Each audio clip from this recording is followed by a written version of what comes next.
ఇంక్లాబ్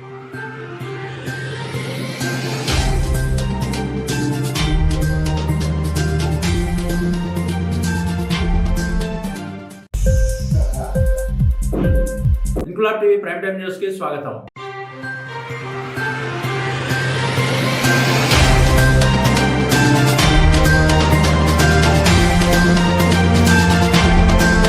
నెల్లూరు నగరంలోని రంగనాయకులపేట బర్మాషల్ గుంటలో శుక్రవారం భారీ అగ్ని ప్రమాదం సంభవించింది. ఈ ప్రమాదంలో సుమారు 13 పూరి గుడిసెలు అగ్నికి దగ్ధమవడంతో పాటు ఆ మంటల్లో ఓ దివ్యాంగ మహిళ సజీవ దహనమైంది. అప్పటికప్పుడు రాష్ట్ర మంత్రి, Nellore city MLA doctor Ponguru Narayana స్పందించి జిల్లా కలెక్టర్, జిల్లా జాయింట్ కలెక్టర్, కమిషనర్, ఫైర్ అధికారుల్ని అప్రమత్తం చేశారు. ఘటనా స్థలానికి చేరుకుని బాధితులకు అండగా నిలవాలని ఆదేశాలు జారీ చేశారు. శుక్రవారం రాత్రి మంత్రి నారాయణ నెల్లూరు విచ్చేసి అగ్ని ప్రమాదం జరిగిన బర్మాషల్ గుంట ప్రాంతానికి టీడీపీ జిల్లా అధ్యక్షులు Sheikh Abdul Aziz, collector M Harinarayanan, commissioner Vikas Marmat, deputy mayor Roop Kumar Yadav, మాజీ మున్సిపల్ చైర్పర్సన్ తాళ్లపాక అనురాధ, నగర అధ్యక్షుడు మామిడాల మధు, మైనార్టీ నేత ఇక్బాల్, టీడీపీ నేతలు ముఖ్య నాయకులతో కలిసి చేరుకుని తన సొంత నిధులను మృతి చెందిన నాగలక్ష్మి కుటుంబానికి 50,000 రూపాయలు, దగ్ధమైన ఇళ్ల యజమానులైన కుటుంబాలకు 15,000 రూపాయల వంతున ఆర్థిక సాయం టీడీపీ జిల్లా అధ్యక్షులు షేక్ అబ్దుల్ అజీజ్, మాజీ మున్సిపల్ చైర్మన్ తాళ్లపాక అనురాధ, మాజీ జెడ్పీటీసీ ముప్పాళ్ల విజేతల ద్వారా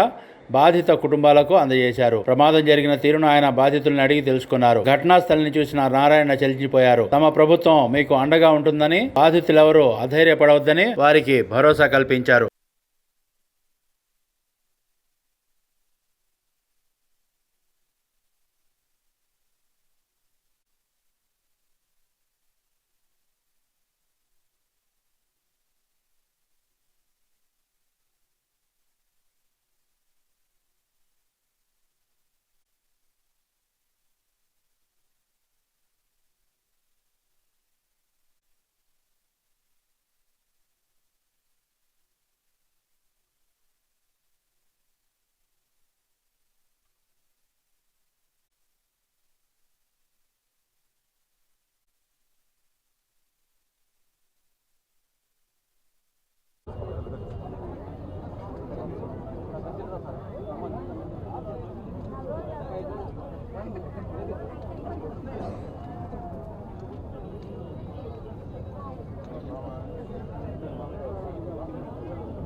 అచ్చూరి జయమ్మ,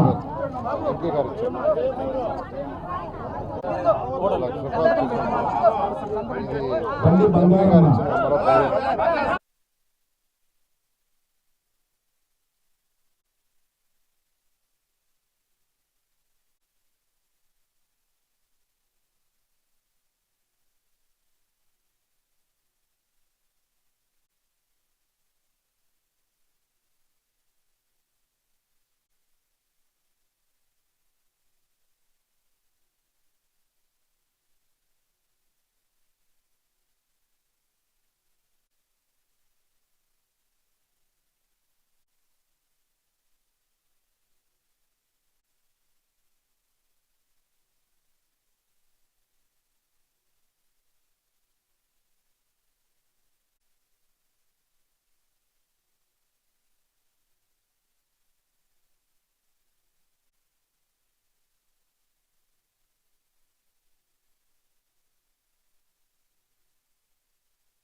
అబ్బాయికి బైక్ పోయింది సార్.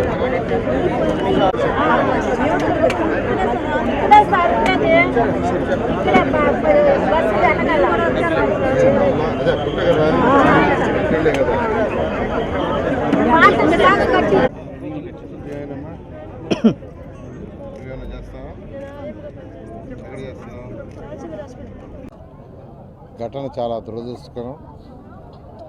దాదాపు మొత్తం 15 ఇళ్ళు కదా, మొత్తం 15 ఇళ్ళు మొత్తం యాక్చువల్గా నిన్న కంప్లీట్గా ఖాళీ బూడిదైపోయినాయి.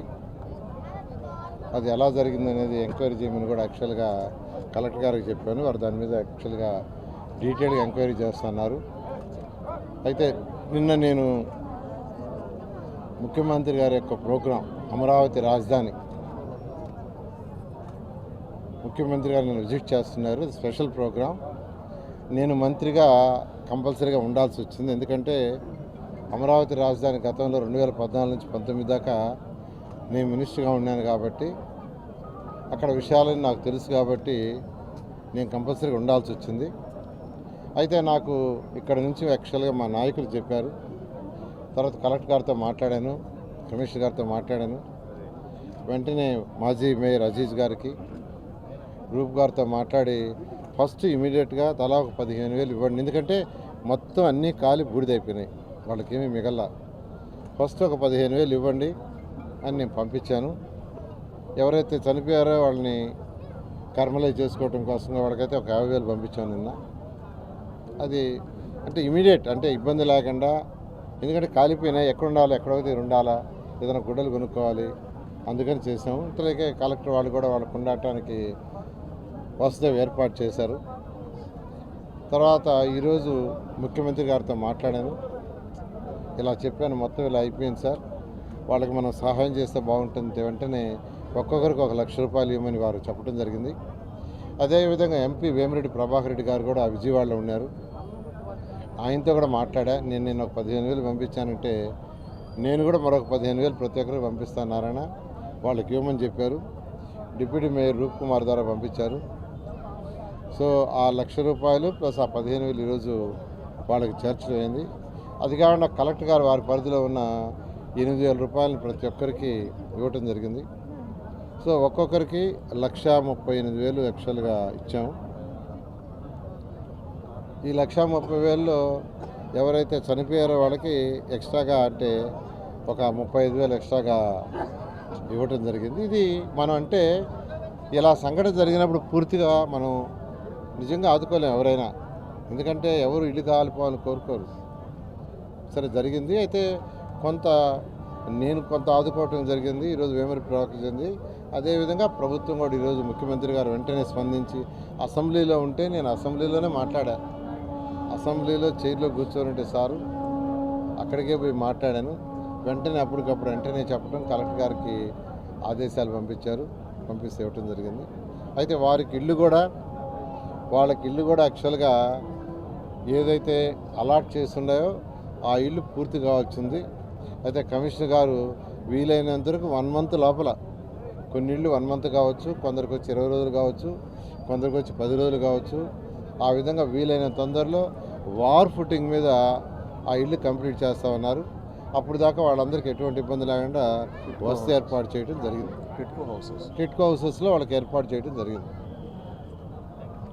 ఇన్క్లాబ్ టీవీ వీడియోలు మీకు నచ్చినట్లయితే లైక్ చేయండి, షేర్ చేయండి, కమెంట్ చేయడం మర్చిపోకండి. సబ్స్క్రైబ్ చేయని వాళ్ళు వెంటనే సబ్స్క్రైబ్ చేసుకోండి. మా వీడియోలు మీరు వెంటనే చూడాలనుకుంటే కింద ఉన్న గంట సింబల్ని గట్టిగా కొట్టండి.